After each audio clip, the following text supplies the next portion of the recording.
Howdy, Pipe Pals. Holy Smoking Pipe Padre here with you. And this is a pipe compared to this cherry wood. And you've got this Ashton cherry wood. So this is the Papa cherry wood, or the Malleus maleficarum pipe here. The hammer of pipes. Okay, well, how are you all doing? And let me just take this opportunity to start this video by saying, welcome to a day in March. And today is the 24th, I believe. I've kind of waited a long time for this day. It's in the season of Lent, and I normally don't even smoke a pipe in the season of Lent. And I am smoking this wonderful mixture of McBaron's plum cake. McBaron's plum cake, yes. And I decided to use this extremely large economy size cherry wood. I got this at the Briar Patch,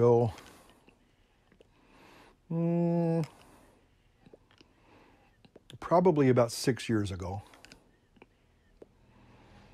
And it was quite a substantial purchase, I have to tell you. I was just becoming aware of cherry woods. This is my very first cherry wood, my little Dunny cherry wood, a little wonderful companion, as I've shared with you many times before. And so then I got a couple other cherry woods. I actually had some of our YouTube pipe creators make me some personalized cherry woods.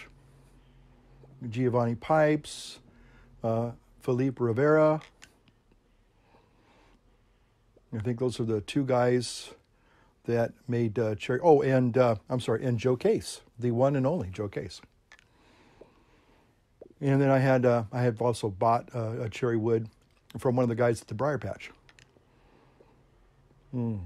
So anyway, well, it's Lent, and I normally don't smoke during Lent. But as you can probably see from the background, I personally am celebrating. And we'll be talking more about Happy No Russian Collusion Day for those of you who celebrate this wonderful new holiday on the, I guess it's actually the 22nd of March, 2019. So we'll talk more about that in a minute. Anyway, so I'm smoking this Ashton. This is an Ashton cherry wood. And again, I have to say, oops, I got to be careful that this is pretty heavy. In fact, I just heard it crack. Maybe you even heard it crack when I bit down the stem. It's pretty substantial. This is not a lightweight pipe. This is something you wouldn't probably, drive around with on your tractor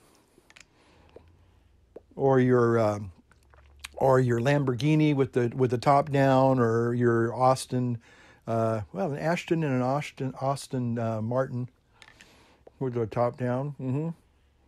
That'd be kind of cool. But you would probably have to have a lot of tensile strength in your jaw. Probably somebody like Northwest Pipe Smoker. Now, I bet you he could really clench this and really make it look pretty good. It would probably look small in him because this is a gigantic pipe. But anyway, so I first became in love with the cherry wood style, shape, and everything as a result of Dunhill Man UK, and I think he turned into Legacy.uk. And I think his name is Chris. Anyway, but he was the one. He was the one who kind of captivated me with his Dunhill collection. And I was really fascinated because not only did he enjoy a good Dunhill, this is not a Dunhill, it's an Ashton, sorry. But he also refurbished them to showroom quality. And I was very envious of that. And I wish I had the time and the inclination and the talent, mostly the talent, to do something to refinish pipes like that. Because I believe that he actually refurbished pipes from the 1930s and 1940s and made them look like they were brand new. Anyway, so I digress. So I really load up a good pipe because we're going to talk for quite a while tonight. Let's see. I have some shout outs. I even took the liberty of... Where did my shout outs go? Oh, here are my... Are these my shout outs? No. These are not my shout outs. I have shout outs. Ein Moment.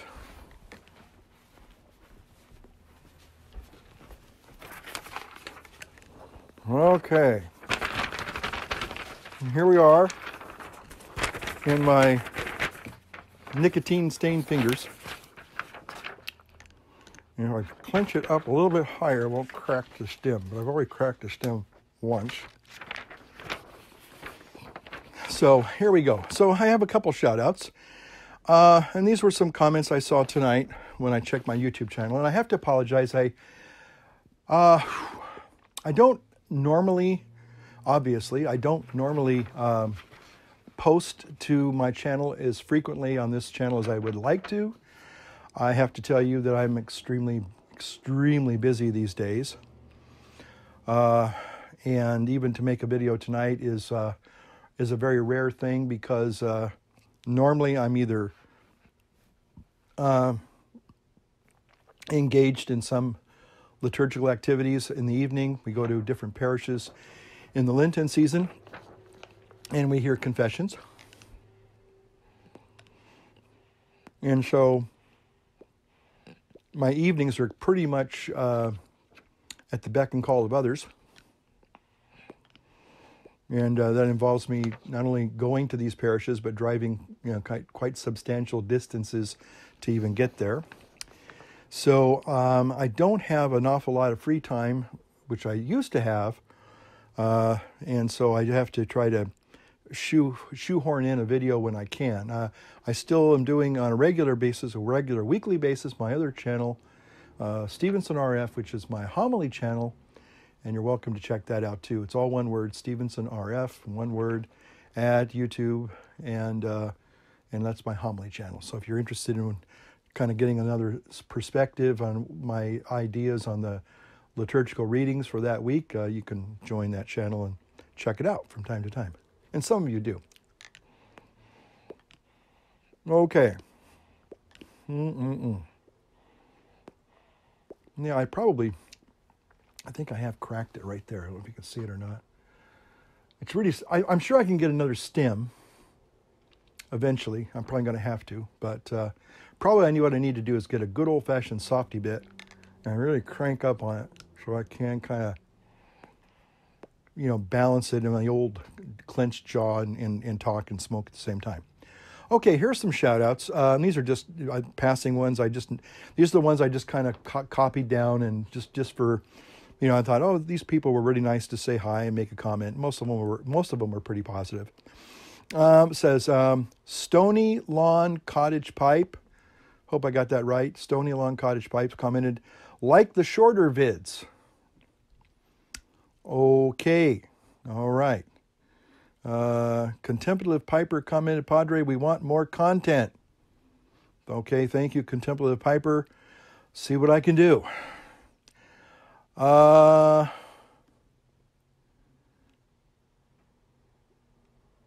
Okay, Kleinster 99, coming to the great devotional for me.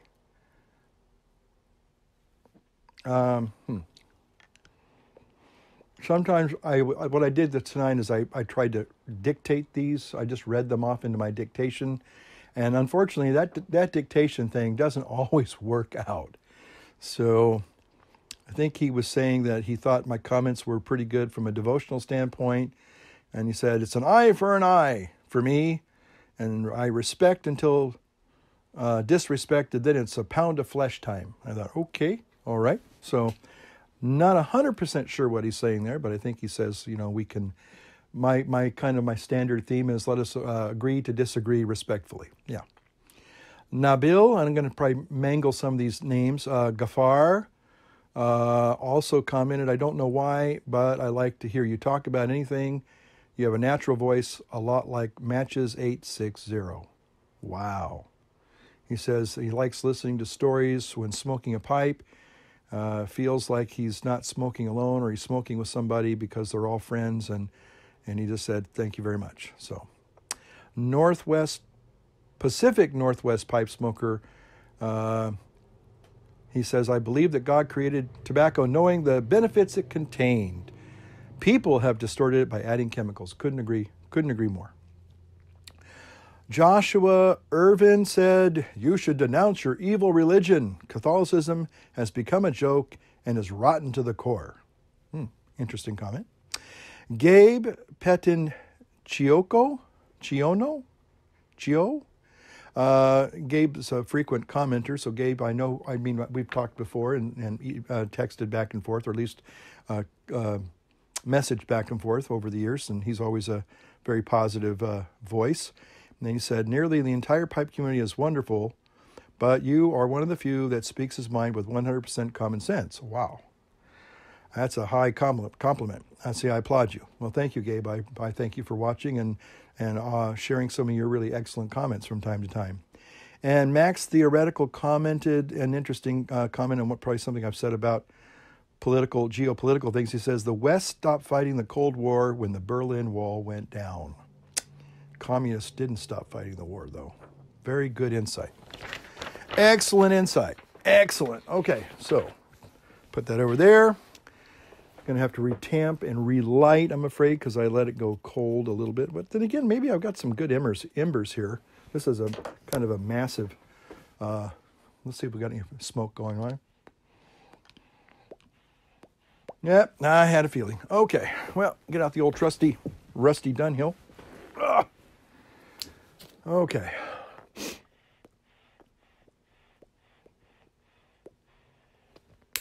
Wow.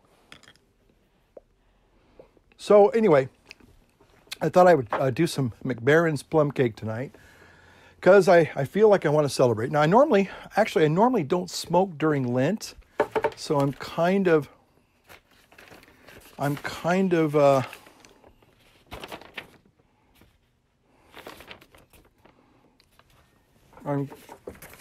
wouldn't say I'm necessarily breaking my Lenten tradition, but of not smoking during Lent.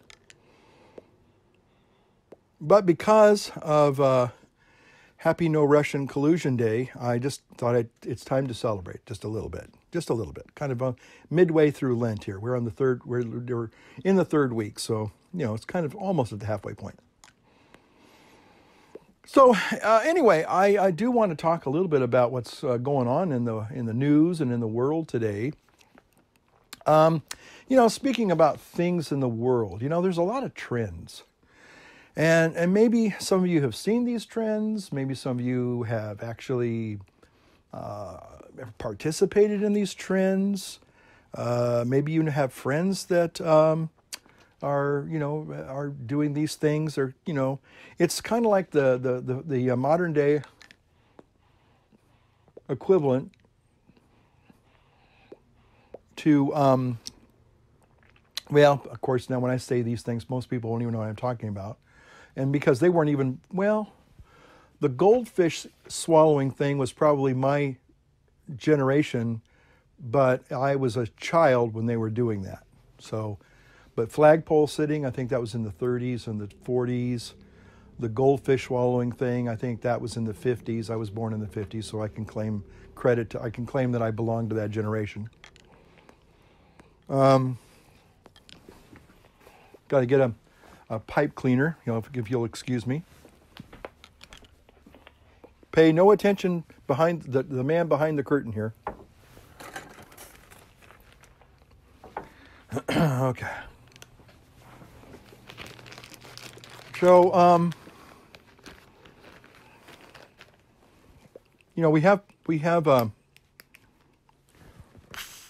we do have trends or fads I think one of the fads that I remember growing up with was Pet Rocks. Maybe some of you remember Pet Rocks. And CB radios. I'll bet you Gary Portier was a big CB radio guy when he was... Well, actually, Gary's probably the gentleman scholar, my friend, who... I think Gary's probably maybe 15 years younger than I am, I'm guessing. So, yeah, I guess Gary wouldn't... But he would have been a CB radio guy. I think CB radios were kind of like the people that couldn't really do ham radio. Ooh, did I hurt somebody's feelings when I said that? But I'm kind of thinking that's kind of the case, because people could do radio, and be cool, because, ham radio was really cool at the time, and CB radio was like this it was a big fad. Everybody I knew had a CB radio. 10-4, good buddy. Anyway, so those were some of the fads that I grew up with in my teenage years, my young adult teenage years.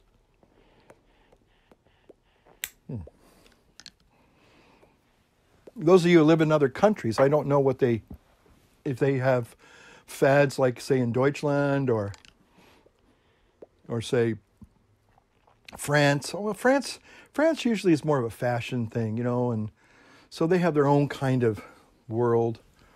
But anyway, so if you're from another country and you have certain fads in your country, then maybe, you could probably say something about those.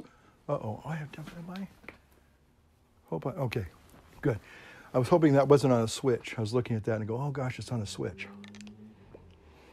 Okay, so some of the trends that I think I've seen lately are things like tattoos. If you have a tattoo, I'm not ragging on you. I'm not putting you down. I'm not making fun of you. I'm not criticizing you. I'm just saying that tattoos used to be it was a very select group of people that had tattoos. You could have been in the military and had tattoos. You could be kind of in like the biker genre and had tattoos. Gangs, of course, gang people have tattoos. But everybody now has a tattoo. I'm in the grocery store and I'm probably one of the few people that don't have a tattoo. And I just think it's a little weird, or not weird, but I think it's silly, or because people think they're getting a tattoo because they're going to now stand out in the crowd. They're going to be different. I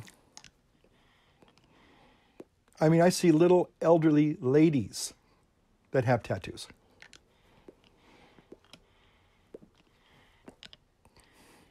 And I think that's kind of, it's not like they got, some big, skull or some, gory looking knife dripping with blood or something. They have like a little butterfly or maybe a little unicorn or something cute like that, or a kitty cat or some flowers or something, and it's harmless. But I'm just saying it's kind of silly, I think. Again, if you have a tattoo, great. The only time I ever thought about getting a tattoo was when I was in the Marine Corps. And, I was going to get a traditional USMC on one arm, but my arms were so skinny that I'd need to have at least two additional arms just to write USMC. I'd have to have one arm with a U, and another arm with a S, and another one with a C, M, and then with a C. So I'd have to have 4 arms in order to get the USMC. I was so skinny. Okay, so tattoos and piercings, that's another thing that a lot of people do, and the big hoop now ear things. I guess when they get in their middle years and they realize that floppy skin that's stretching and stuff is probably going to have some little cosmetic surgery to fix that up, maybe. And our ears kind of grow, so they might be okay, in 30 years, because, our ears kind of keep growing, our nose keeps growing. So some of those guys will probably be fine. You'll never know they even had them when they get their plastic surgery. But that's something. The food coloring in the feminist's hair. Don't understand that one. I certainly don't understand that. Other than if you're trying to make yourself look unattractive and weird, you have succeeded. But a lot of these feminists with the purple hair, the green hair, the it's just bizarre. Now, I'm not coming against people that like to color their hair. Some women color their hair beautifully, but you can always tell that it's not their natural color. I mean, it's maybe some of it can be very becoming and pretty, and I'm talking about the natural hair color, not the fluorescent. It looks like you powdered your hair with chalk or something like that, or food coloring. I call it food coloring in feminist hairstyles. I guess it's kind of like, I don't like men or people looking at me as a feminine person, and I'm going to make myself intentionally look unattractive and weird so I don't get objectified. Maybe that's what it's about. But I have not, to this date, been able to figure out why you would streak your hair with food coloring and think that must look awesome. Sorry. Okay? And I know a few people out there are probably going, hey, buddy, you wouldn't win any beauty contests, so shut your mouth. Okay, well, you know what? I realize that. I realize that. I definitely am lacking in that, in the good looks department, okay? My good looks, if I ever had any, got up and left a long time ago. I understand that. And then, of course, the new trend, which seems to really be kind of actually making some inroads in society, but it seems like it's really kind of coming under a lot of criticism, and that's my veganism interest. I'm still interested in veganism or vegan. Are you still a vegan? I'm still a vegan. No, I'm not a vegan actually. I'm not a vegan anymore. But anyway, it's just interesting. There's been a lot of there's another trend now, the carnivore diet, where people are just eating nothing but meat, and saying they gain super benefits for it. And I've talked about that a little bit. Interested in it, but I just don't think I've got the digestive system that you need to have to be that kind of a strict diet. I do have to have I have to have fiber. I have to have fiber. But I believe that we are obligate omnivores. I just think there's a lot of research and data that shows that we are omnivores, and we're not plant-based. I mean, I think plant-based on some hand is not bad for you, especially if you're coming off a standard diet. But a lot of veganism, basically eat a lot of fake vegan junk food. Oreos are vegan. Cheerios are vegan. Well, yeah, they're not good for you either. Okay, another trend we see a lot are the Prius, the hybrid cars. I think we're seeing a lot more of those. I think all the major car manufacturers are making hybrid cars now. Well, the petroleum engine with an electric engine. Okay, and then the last one, of course, is, drum roll please, hating President Trump. Yes, dear friends, that seems to be a trend, a big trend, and a lot of people do it. Why? Because everybody else is doing it. So, okay, so there we have it. There's some trends that I noticed. And so there you have it. Oh boy, I probably have over 2/3 of a bowl left. And you know what that means. Some of you know what that means. Okay. Ooh, look at that. Got my Dunhill going tonight.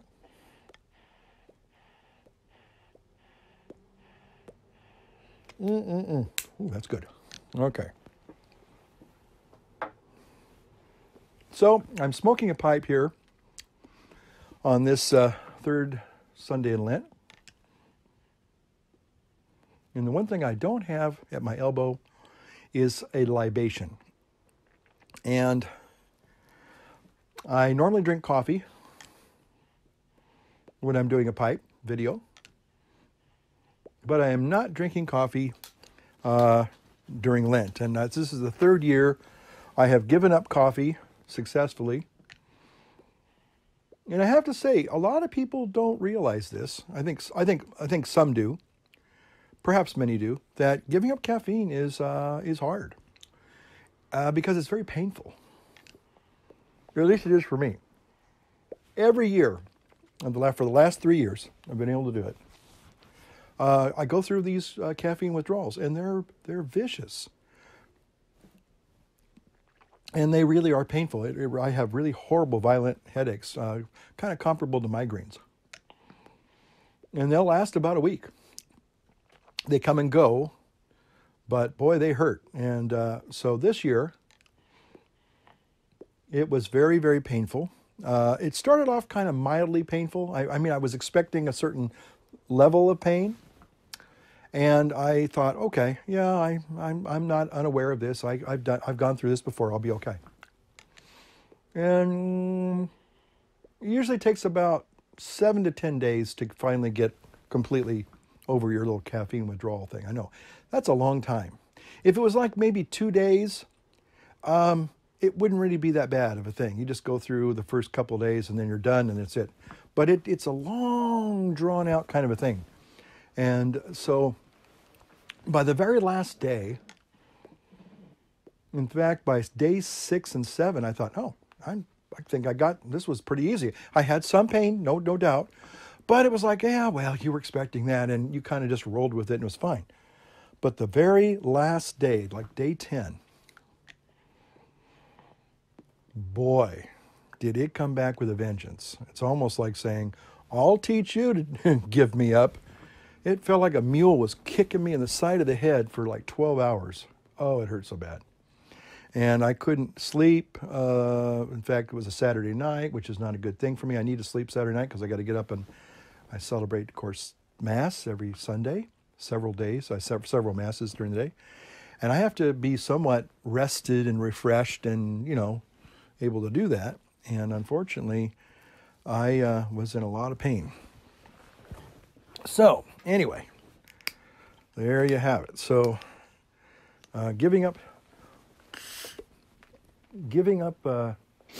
caffeine for Lent is something I try to do because it's one of those creaturely things that although I absolutely do enjoy it and love it, and I can't wait till Easter Sunday afternoon when I go to a dear friend's house and I have my very first cup for the new year, okay, I hope I don't break I better be careful. I better be careful. When it's hot like this, I shouldn't be doing that. Okay.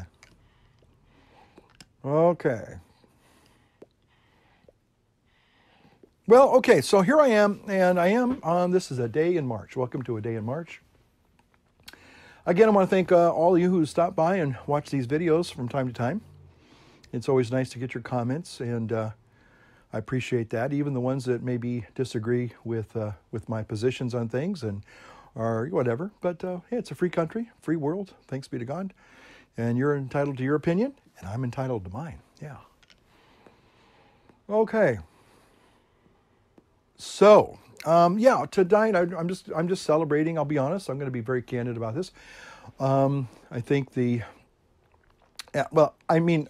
I'm going to say this, and although I know that some of you out there will just howl with disagreement, but I do believe that after the Mueller report has finally concluded and is now being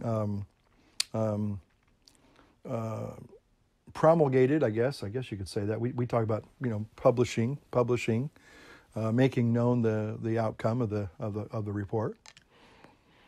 No Russian collusion. And although I feel that it has vindicated President Trump, there are going to still be people who vehemently disagree. And as I was listening to some of the news in the background, I was getting ready to make this video. It kind of reminds me of the abortion issue. There are going to be people on both sides who completely disagree. And they have their own reasons, their own personal reasons that motivate them to hold that position. Now,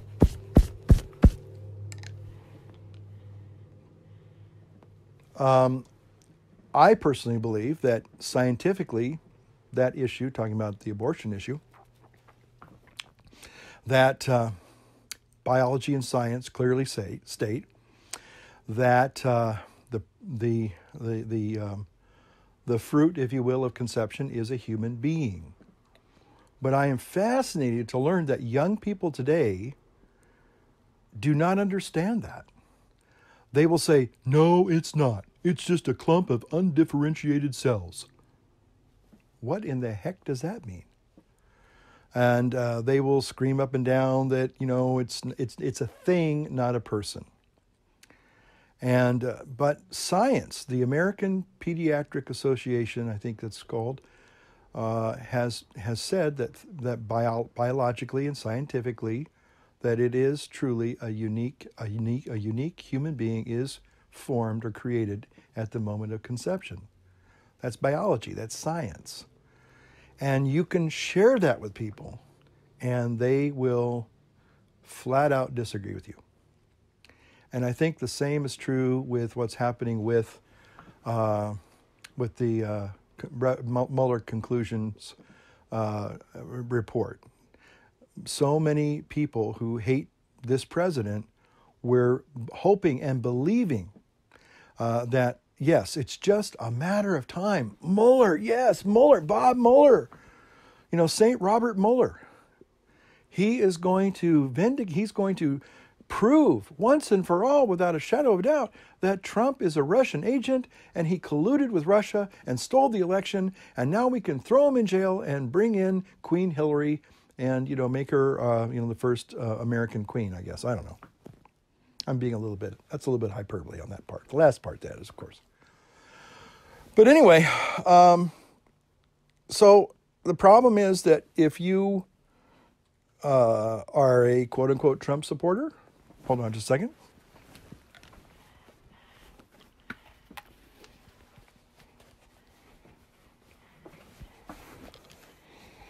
That's for the Trump supporters out there.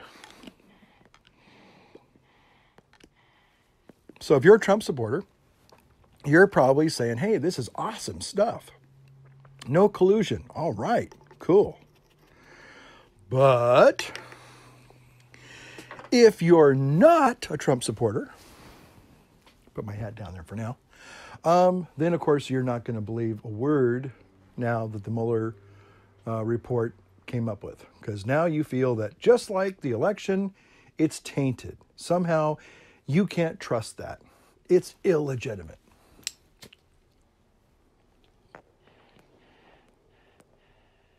So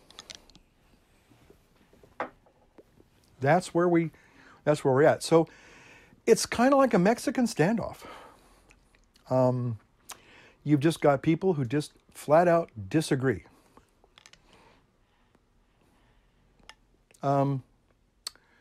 It's sort of like, well, maybe like when Obama. Interesting, it was Trump that brought this whole thing that Obama was not born a true legal U.S. citizen, and that there was no real birth certificate.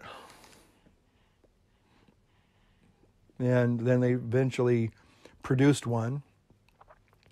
I guess a lot of people, said, well, okay, I guess he is a legitimate president after all.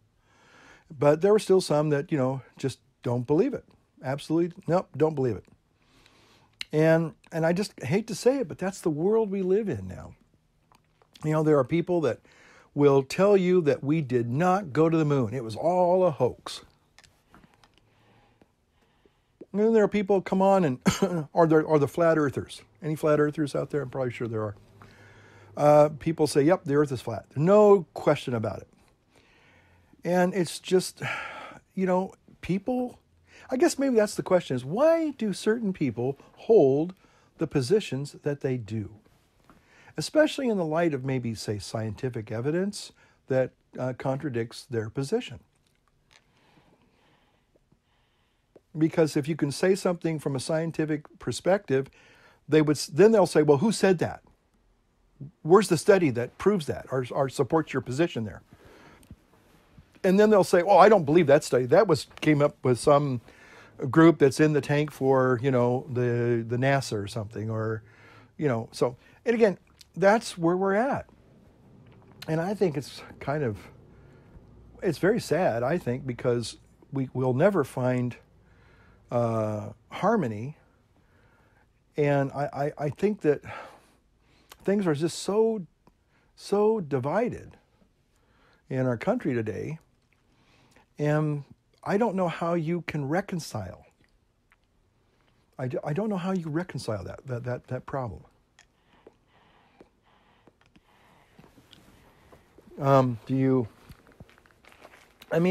Yes, I tried to say, look, let's agree to disagree respectfully, but that doesn't always work, because there are just a lot of people who, for whatever reason, they aren't there.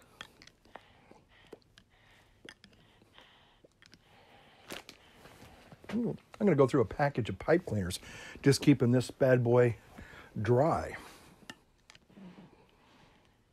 There's a lot of condensation, I guess, because all the heat that builds up in here. You almost could probably, if you were into distilling things, you could probably use this and distill some liquid or something. I don't know. So anyway, what do you think? What is your take on it all? Everybody's got an opinion. We all have opinions. And again, that's a wonderful part about being in a free society. You can have your opinion, I can have mine, and we can agree to disagree. But what's happening more and more is that we're becoming so polarized. I heard somebody say just the other day, the moment you identify yourself as believing in something, like, I'm a vegan, or I'm not a vegan. Now you've immediately either colored somebody in your favor or colored them against you. They're going to be antagonistic towards you one way or the other. You try to be objective. You try to be neutral. And I think it's hard for anybody to be completely objective and neutral. We all have our own personal things that influence us. There are just some things in life that are kind of contingent upon personal experience, especially if they're profound personal experiences. Now, I've shared this story before, and perhaps I'll share it again just briefly. The gun debate. A lot of people think guns are evil. Look at what happened in New Zealand. And the problem is that if you look at just the physical object, a gun, in and of itself, and say it's evil, well, that's, from a philosophical standpoint, that's ridiculous. It's an inanimate object. It's not a rational, sentient being. It's just a thing. It's incapable of morality. You can't say that is an evil thing. It can be used for evil purposes, that's true. But it can also be used for good. As what happened when I was 4 years old, there was a gentleman who was drunk one evening, and he was trying to literally kill my mom and my family, me, my sister. And if it hadn't been for the neighbors who heard the screams of my mom and came down armed with .45s and went around and rousted this gentleman out of the house, thanks be to God, those guns gave him a moment of pause. And he rethought his position and he went away. And because of those neighbors, I'm alive today. So you can bet that I do support our Second Amendment. So a lot of people, though, maybe they had the opposite experience. Maybe somebody did come in with guns and like a home invasion and kill their family. Maybe they lived to tell that story. I would be hard-pressed to say that if they felt strongly that guns were so evil that they had to be outlawed. On one hand, I can understand that. But I believe that a good person with a gun can do a lot of good to stop people that are trying to hurt people, even if people are using guns for evil intentions. A good person, a law-abiding citizen can, and many times you can read about these incidents. They don't get a lot of play in the press because they don't want anything positive about guns in the press, if you've ever noticed. But sometimes it's an armed citizen who is able to put down somebody who is doing horrible things to other people, and they're able to deal with the threat, and quite effectively, I might add. So, but again, it's this debate, these really sharp divides that our country seems to have, and I honestly don't know how to bridge those gaps. I mean, I think some people, there are probably some people that can act as emissaries, ambassadors,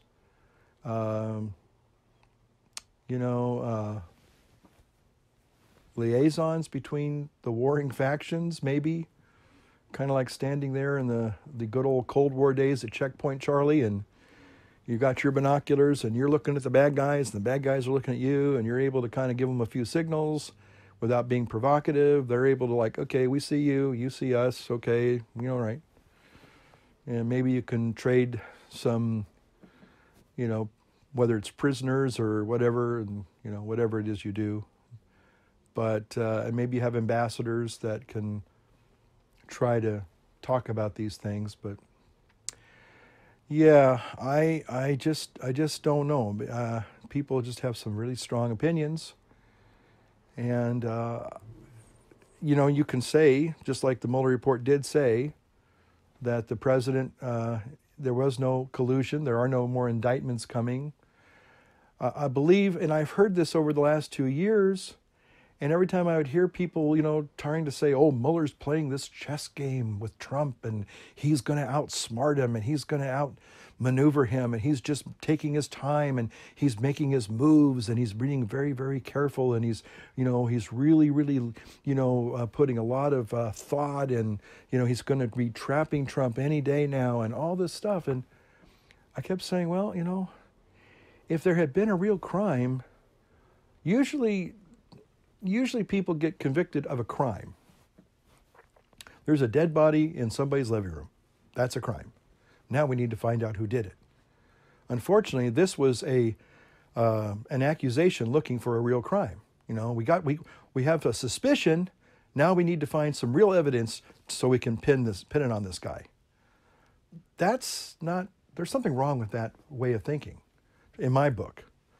There's an old saying here in America, it's called innocent until proven guilty. Yeah, due process. And unfortunately, we saw it with the Kavanaugh hearings. People were making phony accusations against this man because why? They were afraid that if he got on the court, and again it goes back to the other issue I talked about, is he would somehow overturn Roe v. Wade. Why are people so afraid of Roe v. Wade being turned over? Why is that? It's almost like a kid that has done something wrong, and even though they got away with it, they're trying now to justify, kind of saying, well, I stayed out late last Saturday night and you didn't catch me. I got drunk, did all these bad things, but you never caught me, so I'm gonna do it again. And now I've done it so many times, now I'm actually emboldened to say, well, that's my right. I can do this if I want. No, you can't go around doing bad, evil things just because you got away with it a couple of times and say, well, it doesn't mean anything. And I think that, that's kind of the way it is with, say abortion. We legalized infanticide. This late-term abortion thing where this judge, was it Ralph? Forgot his name, which is okay. Northland or something like that in Georgia, I guess it was. Anyway, he basically said, he even said, well, the baby could be born and then it be made comfortable until a determination, read final solution, is made in the case of this living, breathing human being.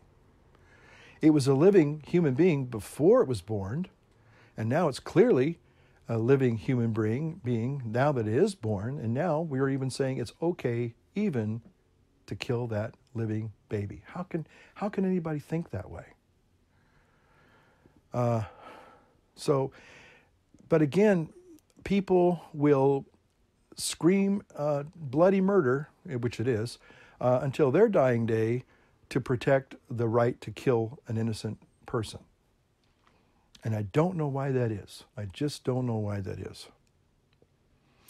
And the same is true with the Russian collusion narrative, is that, you can tell them, the Mueller report said there was no Russian collusion. There were no Americans whatsoever that were found to be colluding with the Russians to overturn or fix the election.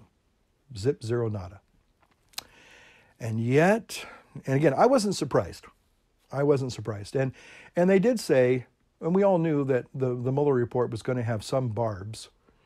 And when it said that, there was no evidence to support Russian collusion, however, we can't exactly exonerate the president. That was a barb. One person pointed out, it's sort of like, okay, it's like a court hearing, and after the verdict's been read, and he's been found not guilty, and the other attorney who was against the accused, he goes, well, he might have been proven not guilty, but that doesn't mean he's innocent. It's a cheap shot. That's all it is. It's just a cheap shot. But there are a lot of people that feel that they're justified in making those kinds of cheap shots against the president, his administration, his family. Actually, if you ask me personally what I think it was Barron Trump all along. Think about it. Nobody has investigated Barron Trump, and I think that guy is the key to the whole Russian collusion thing. He's the sleeper. See, and he's just snuck under the radar. Nobody saw him. But he was the one colluding with the Russians. I'll bet you that's it. Yeah. Where's my tinfoil hat? I know I have it here somewhere. Oh, anyway. So tonight it's Happy No Russian Collusion Day in my neighborhood. Maybe not in yours, but in mine. I am concerned that we are such a polarized community, and people are just galvanized by their hatred.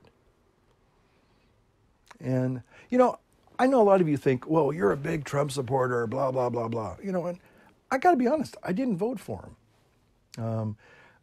And that's true. I didn't. There was some reasons why I couldn't vote for him, but I'll go into that maybe some other time. But if somebody said, well, I bet you voted for Trump, I could honestly say, no, I didn't. Now, if I can vote next in the 2020 election, I probably will. I'm not going to lie about that. I probably will.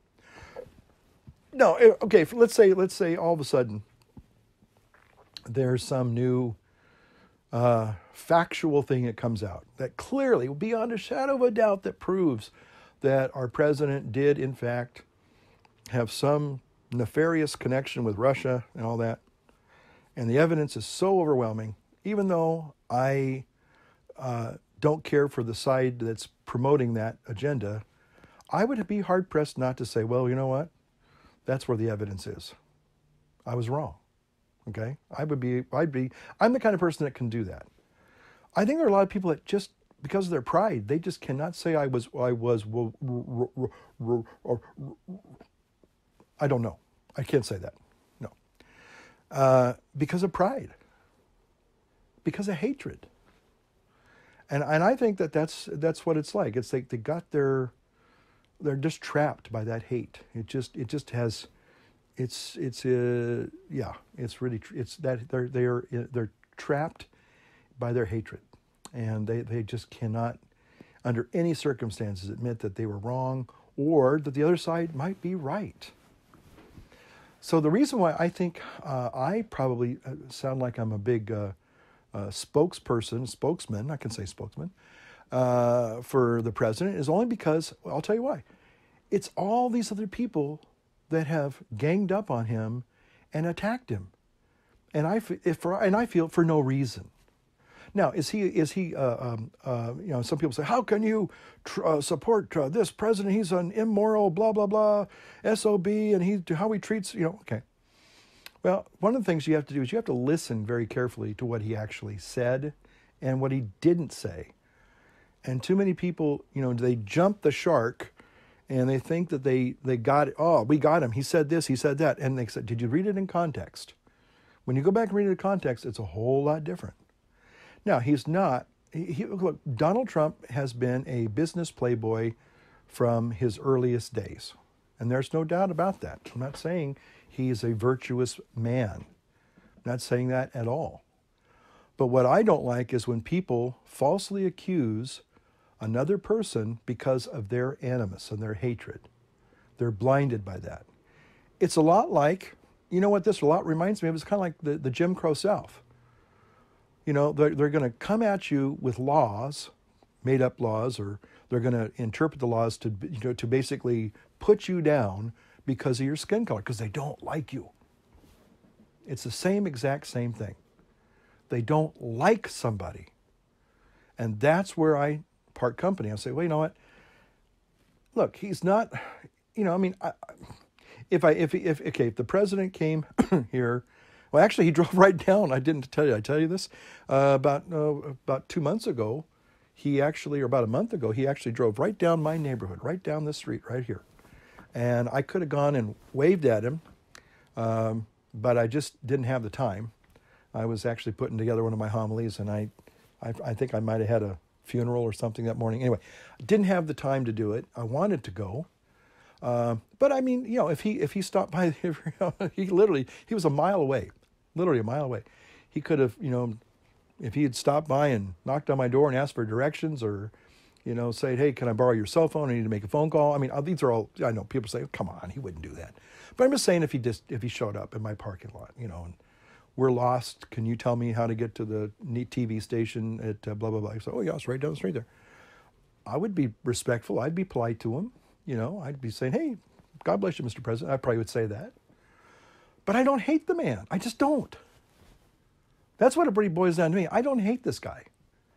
And I guess there's so many people that are they just love to hate this guy. And, knock your socks off if that's what you want.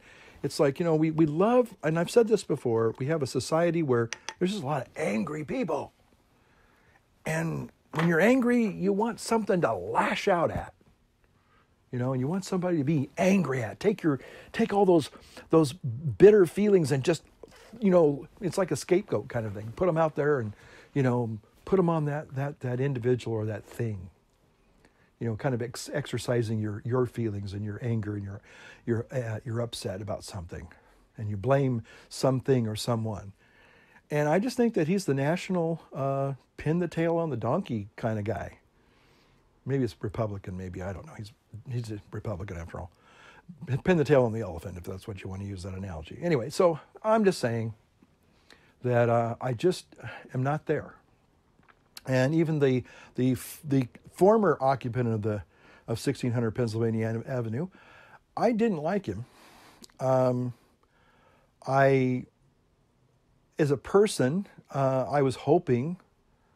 There were a couple times he gave some really great speeches, in his early career, and I really thought, gosh, wouldn't it be wonderful if a Democrat would come out and be pro-life? Oh man, that'd be kind of a game changer. Whoa, a pro-life Democrat. That would just be. And I thought, Obama could be that kind of guy. And I thought I saw him kind of moving in that direction, but somehow he got slapped down or whatever, and you can't do that. But I thought, man, that would be powerful because, first black president, and unfortunately, whether you know it or not, abortion really was designed to eliminate black children. Sorry if that's the first time you're hearing it, but that's the truth. Margaret Sanger looked at black folks as weeds, and we want to get our garden rid of all the weeds so we have beautiful flowers in our garden. I know that sounds horrible to say that, but that's the truth, and you can find that out for yourself. All you need to do is, look at Margaret Sanger. She was a big eugenics lady, and in in the 1930s and 40s, they called abortion racial hygiene and eugenics. Today we call it pro-choice and Planned Parenthood. But it hasn't changed. The same thing as this. It's still about destroying innocent human life. But at the time, back in the 20s and 30s, it was designed basically as based on racial things. Let's get rid of all these black folks. I mean, it sounds sick and it's evil, and it is. But sadly, that was the reality. And so I guess for me, I just don't seem to hate people. And even though I disagree with them, I just don't think, but I see so many people that literally hate this president. I kind of feel sorry for them. I really do, because they carry around this anger and hatred. I mean, I don't even know if they sleep at night. They're just probably this self-feeding, shark feeding frenzy of just, hate Trump, hate this administration. A lot of them don't even call it a regime. It's like, a regime. That's what third world dictators have. We have a democracy here. We have a representational democracy, and we do have a legitimate president. Thank you, Mr. Mueller. Thank you, Bob Mueller, for verifying that it was not a stolen election. And so if you were a Hillary supporter and you were with her, well, guess what? She lost. Anyway, so I guess I've kind of vented my spleen for this video. Where are we at here? Do we have a time on this? Oh my goodness. Well, folks, I've almost done an hour. So I'm going to say to you, thank you for watching. Comment and like and subscribe if you want to. And we'll see you on the next one. And this is Holy Smoking Pipe Padre saying, light up your world and light up your pipe. See ya.